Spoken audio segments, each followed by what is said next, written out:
Salut à tout le monde. Je vais vous parler de la rédaction de son CV. Plus principalement, quelles sont les 4 principales étapes. Donc, ce qui va nous occuper, ce sont les étapes de la rédaction de son CV. C'est Richard Daishimien qui vous parle. Un CV, c'est quoi? Un CV pour quel objectif? D'abord, un CV, c'est un document obligatoirement rempli lorsque vous demandez un poste ou un stage dans une entreprise. C'est un document qui communique sur vous. C'est un document qui communique sur la candidature face à un poste quelconque, un poste à pourvoir. Et un CV a donc l'objectif de donner des informations sur le candidat, des informations essentielles, et il doit être construit ou élaboré sur des étapes. Il y a des étapes d'élaboration d'un CV. Pourquoi ces étapes? C'est que l'essentiel est que un CV soit clair. Un CV donne plus de précision. Mais aussi, le CV doit avoir son type de contenu qui retienne l'attention du lecteur, qui retienne l'attention ou bien l'attraction du recruteur. Voilà l'objectif du CV et surtout les étapes. Les étapes donc doivent permettre d'être clair, d'être précis et surtout de mentionner le type de contenu sur des étapes, sur un format approprié pour plus d'attractivité chez le recruteur. Un CV donc doit vous permettre de donner une image précise et positive de votre parcours professionnel. Il faut éviter des trous dans le parcours. Un CV doit décrire l'expérience et les compétences du futur salarié, du candidat au recrutement. Et enfin, un CV doit permettre d'attirer l'attention du recruteur et celui donc de donner envie au lecteur ou bien au recruteur de vous rencontrer lors d'un entretien d'embauche. Voilà les 3 principales qualités d'un CV que doit avoir un CV. Alors, ces qualités doivent être identifiées ou bien doivent apparaître sur son CV dans quelle situation. Surtout, c'est en cas de candidature spontanée. Donc, il faut rédiger un CV avec le plus de clarté possible, la description du poste qui est visé, le poste à pourvoir, mais aussi dans une situation où c'est une réponse à une offre qui est là, il faut rédiger un CV, personnaliser le CV avec des critères liés à l'offre et des critères qui sont identifiables. Voilà dans quelle situation il faut s'approprier de son CV et rédiger un CV de qualité pour donner plus de chances à un recrutement, à l'atteinte de l'étape de l'entretien d'embauche. Les critères de sélection d'un CV sont alors le premier tri qui est effectué par le recruteur. Donc, la première chose que le recruteur va regarder, c'est la clarté du CV. Donc, l'attractivité du CV va constituer le premier critère de sélection. Et surtout, il faut dire que certains CV sont éliminés parce que elles portent confusion. Des CV qui portent confusion sont souvent éliminés. Des CV qui sont plus chargés, 5, 10, 20 pages, ces CV-là ne sont pas lus en entièreté. Et des CV qui sont longs, des CV qui sont rédigés de manière négligée, des CV qui sont rédigés de manière compliquée, qui n'ont pas des informations claires. Surtout, ces CV sont éliminés dès le premier coup. Qu'est-ce qu'il faut faire alors? Il faut rédiger un CV qui est clair. Un CV qui mentionne des informations essentielles. Un CV qui est résumé. Un CV qui est lisible. Un CV qui est structuré. On va voir tout à l'heure les étapes. Un CV qui est au maximum écrit sur 2 pages. Une page peut suffire pour certains qui n'ont pas beaucoup d'expérience ou qui peuvent synthétiser leurs expériences. Voilà quelques critères qui peuvent permettre aux recruteurs d'éliminer un CV ou de retenir un CV, d'où retenir ou éliminer un candidat à un poste donné. Ainsi, alors, il faut suivre 4 principales étapes dans la rédaction de son CV. Première étape, c'est le choix du bon support avant de rédiger son CV. Mais je dirais qu'il y a une autre pré-étape qui consiste à se poser 10 questions avant la rédaction de son CV. Ça, vous pouvez le voir sur YouTube. J'ai produit une vidéo en rapport avec les 10 questions à se poser avant la rédaction de son CV. Donc, la première étape, c'est de choisir le bon support avant de rédiger son CV. Ensuite, la deuxième étape, c'est de mettre plus d'importance sur la clarté des rubriques plutôt que l'originalité pour faire un bon CV. La troisième étape, c'est de collecter des informations à faire figurer dans son CV avant son écriture. Ensuite, il faut écrire votre CV personnalisé, votre CV en fonction de l'offre d'emploi qui est visée. Donc, il faut donner un titre. La personnalisation de son CV, c'est de donner un titre à son CV. Nous allons un peu détailler ces 4 étapes. La première étape, donc, c'est de choisir le support du CV. Sur quel support allez-vous rédiger votre CV? Est-ce un document qui doit tenir sur un papier simple ou bien c'est un document électronique et cela permet il faut tenir compte de la visibilité à donner au CV. Est-ce que c'est un CV qui doit être sur papier ou numérique? C'est le format à donner. Est-ce que le CV devra être envoyé physiquement à l'entreprise ou bien c'est une réponse en ligne? C'est le format classique ou par compétence? On va le voir tout à l'heure. Ce sont là les supports de rédaction du CV. Un CV peut être rédigé sur papier simple ou bien rédigé sur l'ordinateur dans la version web ou dans la version PowerPoint. Un CV peut être envoyé à un recruteur par voie postale, donc un dépôt physique, ou bien envoyé par voie en ligne sur Internet. Et tout cela doit être pensé avant de rédiger son CV parce que un CV, c'est pour répondre à un poste donné. Comme conseil, il faut privilégier le fichier ou bien le format PDF, papier, qui peut être envoyé en ligne ou par poste. Et surtout, il faut faire attention aux mises en forme, que ce soit sur papier ou en ligne, pour faciliter la lecture de votre CV. Pour que votre CV soit attractif, il faut donc choisir le support de sa rédaction. Je peux vous donner des exemples par rapport au format de présentation des CV. Il y a un format classique où il faut mentionner en tête l'identification. On peut mettre une photo à cette place. Vous parlez de l'objectif. Surtout, l'objectif, c'est souvent rédigé sous forme de titre de votre CV. Ensuite, vous parlez de votre expérience professionnelle. Vous parlez de votre formation, il y a les gens qui interchangent, qui mettent formation en avant et puis expérience professionnelle après. Vous fournissez d'autres informations diverses, par exemple les compétences linguistiques ainsi que les compétences informatiques et vous parlez aussi des hobbies, qui sont des loisirs ou des centres d'intérêt. Voilà le format classique de rédaction ou de présentation d'un CV. Il y a aussi des informations qu'il faut produire.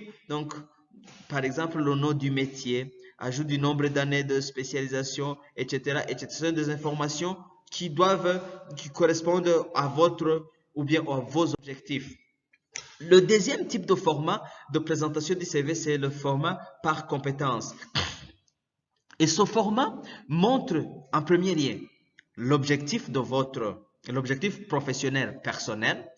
Non, excusez-moi. D'abord, il y a l'identification, l'état civil. On peut mettre une photo à cet endroit. Et ensuite, il y a l'objectif. Et en présentant l'objectif, on parle de l'objectif qui est en lien avec le poste à pourvoir, donc la personnalisation de votre CV, donc à mettre en place, rédiger le titre de votre CV. Ensuite, vous parlez de vos compétences, les compétences professionnelles, du domaine de compétences. Vous pouvez insérer aussi les liens d'exercice de ces activités professionnelles, de votre parcours professionnel. Vous mentionnez les dates et les sociétés dans lesquelles vous avez travaillé. Ça, c'est un CV par compétence. Donc, le CV qui commence par les compétences professionnelles ici et qui détaille cela se trouve dans le format de CV par compétence. Ensuite, vous pouvez marquer votre formation, les différentes formations suivies et vous fournissez en fait diverses informations et autres informations en rapport avec vos compétences linguistiques, vos compétences informationnelles et les loisirs. Voilà les deux principaux formats de présentation de son CV. Quand vous faites une présentation par compétence, ça veut dire quoi? Ça veut dire qu'il faut mettre en valeur les acquis durant le parcours professionnel plutôt que l'intitulé de poste. Ça, c'est le CV ou bien le format par compétence. Le conseil que je vous donne, c'est de ne faire recours au CV par compétence que si votre expérience professionnelle est assez fournie. Si vous avez une grande expérience, vous avez plusieurs années d'expérience, il faut présenter votre CV par compétence. Sinon, votre CV paraîtra particulièrement pauvre.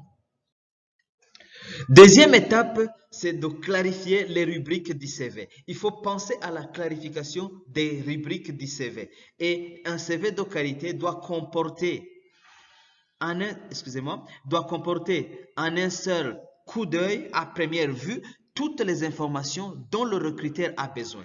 Toutes les informations doivent apparaître sur base des rubriques qui sont écrites en grands caractères par rapport au reste du CV. Il faut miser plus sur la clarité que sur l'originalité. Il faut mettre plus de clarité et l'importance sur la clarité des rubriques. Les rubriques doivent être claires. Et surtout, il faut montrer les rubriques qui sont indispensables. Par exemple, l'état civil, l'expérience professionnelle, les formations et enfin les autres informations, les diverses informations, que ce soit les compétences linguistiques, les compétences informatiques et les centres d'intérêt. Et enfin, il y a une nécessité de gommer certaines informations, par exemple, les trous dans le parcours professionnel. Quelles sont les rubriques les plus répandues alors? Donc, je venais de le dire, il y a la présentation personnelle qui correspond à l'état à l'état civil du candidat. Il y a le parcours professionnel et les formations suivies. Ce sont les grandes rubriques du CV. L'expérience professionnelle, les centres d'intérêt et surtout, si c'est demandé, il faut mentionner les références. Voilà les quelques rubriques qu'il faut tracer avant de penser à rédiger son CV. Ça, c'est donc la deuxième étape de rédaction de son CV. Un peu de détails par rapport à ces rubriques, donc l'état civil ou bien les informations liées à la personne, au candidat, sont le nom, l'adresse, numéro de téléphone, date de naissance, permis de conduire, photo si c'est demandé. Voilà la première rubrique des informations à fournir. Deuxième rubrique, je vous ai dit que parfois les rubriques peuvent être les rubriques qui correspondent aux expériences professionnelles et à la formation peuvent être interchangées, donc c'est interchangeable selon la volonté de la personne ou bien selon le format par lequel le candidat voudrait et rédiger son CV, etc. Donc, par exemple, la rubrique de formation doit être relativement succincte Voilà, présenter de manière chronologique les formations, à partir de la formation la plus récente vers les formations les plus anciennes. Il faut mentionner le nom entier de l'université. Il faut donner l'intitulé de votre diplôme en entier et puis indiquer l'année de débit, etc., etc. Éventuellement, si cela est pertinent pour un poste particulier, il faut préciser des sujets de vos mémoires si c'est pertinent. Donc, il faut mentionner des informations qui sont nécessaires par rapport au poste à pourvoir. Il faut ajouter également dans cette partie des formations à courte durée, des séminaires, des ateliers, des cours particuliers que vous avez suivis et qui sont pertinents pour le poste à pourvoir. Voilà la rubrique de formation, le contenu qu'il faut produire.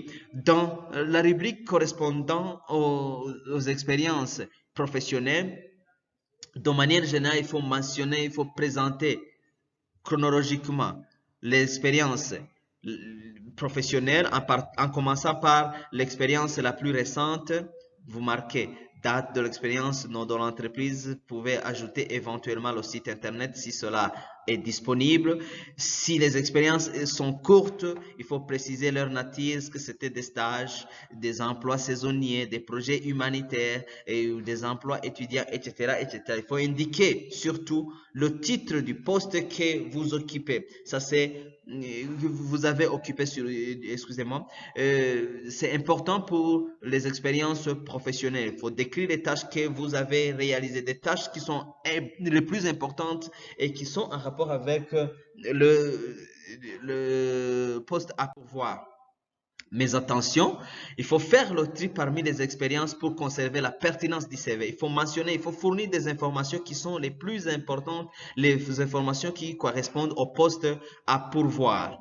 Ne gardez que celles donc qui sont... Excusez-moi, je disais qu'il ne faut garder que celles qui sont en rapport avec le poste donné. Donc, selon la nature de l'expérience, il faut apporter des précisions pour mettre en avant vos compétences. Donc, le chiffre d'affaires que vous avez généré lorsque vous occupiez un poste, le budget qui a été géré par vous quand vous occupiez un poste, domaine ou nom des partenaires professionnels avec qui vous avez collaboré, des entreprises clientes, des institutions publiques, le nombre d'employés qui ont été gérés par vous lorsque vous occupiez le poste. Il faut donner des réalisations, montrer vos réalisations concrètes et surtout des objectifs que vous avez atteints. Bref, il faut spécifier les compétences, oui, des compétences qui sont en rapport avec le métier recherché lorsque vous êtes en train de rédiger votre CV. Ensuite, il faut spécifier les compétences professionnelles et extra-professionnelles que vous avez acquises et surtout qui sont en rapport avec le poste à pourvoir. Et enfin, reprendre les compétences requises par l'employeur dans l'annonce. C'est important, la reprise de certaines informations qui ont été précisées par l'employé ou le futur employeur dans l'annonce. Dans les expériences professionnelles, il vous est conseillé de lister l'ensemble de vos expériences sous cette forme, donc surtout des informations, des expériences professionnelles en rapport avec le poste à pourvoir. Ensuite, il faut indiquer les informations qui sont indispensables, etc., etc. Et bien d'autres conseils, vous pouvez lire. Il y a utilité pour certains postes de donner le chiffre d'affaires à réaliser, etc., etc. Il y a des précisions particulières par rapport aux compétences à mentionner dans votre CV. Et ces précisions, ce sont les compétences, par exemple, communicationnelles. Il est important de fournir des informations en rapport avec les langues que vous parlez, etc., etc. En deuxième lieu, il faut fournir des informations en rapport avec vos compétences informatiques. C'est très important actuellement dans ce monde caractérisé par l'utilisation des technologies de l'information et de la communication. Il faut préciser vos compétences en matière informatique. Ça, c'était la troisième étape en rapport avec les expériences professionnelles. Alors, la quatrième étape, c'est la rédaction des activités et des informations complémentaires. C'est qu'on appelle les loisirs ou les hobbies, certains parlent des centres d'intérêt. Il faut mentionner ces informations et surtout les personnaliser par rapport au poste à pourvoir. Ne pas hésiter à mettre en avant des activités originales, par exemple, le sport extrême, des activités artistiques qui rendent votre candidature attrayante ou attractive. Les activités et informations complémentaires comprennent par exemple la lecture, le cinéma. Ce sont des activités qui sont importantes, des informations importantes, mais il est inutile de mentionner des informations qui ne pourront pas rendre spécial votre avantage. Ce sont par exemple des activités qui sont trop générales, comme je venais de le dire, la lecture, le cinéma. Ça ne donne pas un avantage ou bien ça ne donne pas un avantage sur sur les autres candidats. Il faut indiquer des informations qui peuvent valoriser vos compétences. Par exemple, l'attractivité sportive et associative, etc., etc. Indiquer vos loisirs vous permettra d'avoir un sujet de discussion avec le recruteur et de montrer votre image qui est différente de vous. Voilà. D'autres renseignements, permis de conduire, mobilité, si vous jugez cela nécessaire pour le poste, etc. Ce sont des informations à fournir, des informations à préparer et ces informations doivent être fournies à la 4e étape de votre rédaction de CV. Vous allez juger si c'est bon d'ajouter une photo ou de ne pas l'ajouter. Seulement, il faut savoir que la photo n'est pas obligatoire, elle doit être récente et mettre uniquement lorsque elle est demandée ou quand la nature du poste le nécessite. La collecte des informations, c'est comme la synthèse. Il faut collecter donc des informations personnelles. Dans cette 4e étape, il faut collecter des informations, toutes les informations personnelles, des informations professionnelles, des informations sur son parcours professionnel et les formations qui ont été suivies par le candidat, mais aussi la collecte des informations extra-professionnelles. C'est là où on doit collecter des informations et maintenant commencer à rédiger son CV qui doit être personnalisé. Personnaliser son CV, c'est de pouvoir attribuer un titre à son CV. Le conseil est que si l'annonce précise que le poste est destiné à un ingénieur d'affaires, par exemple, il convient d'utiliser cette expression exactement de la même manière que la description d'un poste dans cette rubrique.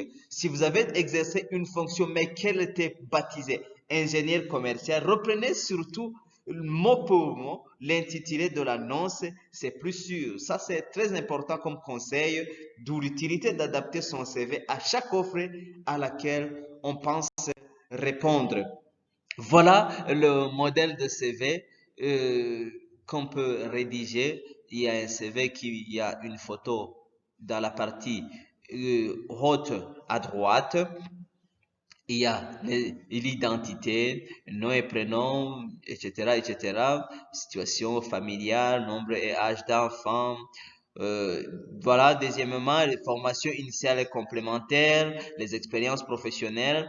Je vous ai dit qu'on peut interchanger les expériences à la formation. Il y a les loisirs, il y a les projets professionnels. Ça, c'est une rubrique qui peut être ajoutée selon les besoins du recruteur.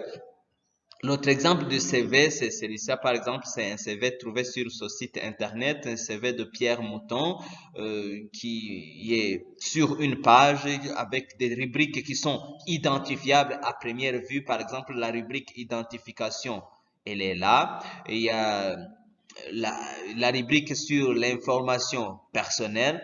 Donc, le recruteur va lire uniquement cette phrase. Ensuite, il y a les formations et les expériences professionnelles. Il y a les savoir-être, les savoir-faire. Il y a les langues. Il y a les loisirs. Voilà un peu de mots. Comment est-ce qu'on peut rédiger un CV à partir des étapes qui sont identifiées dans cette présentation. Merci alors de votre écoute. C'était Richard Ndaïchimier. Voici mon adresse email pour tout contact et je vous remercie.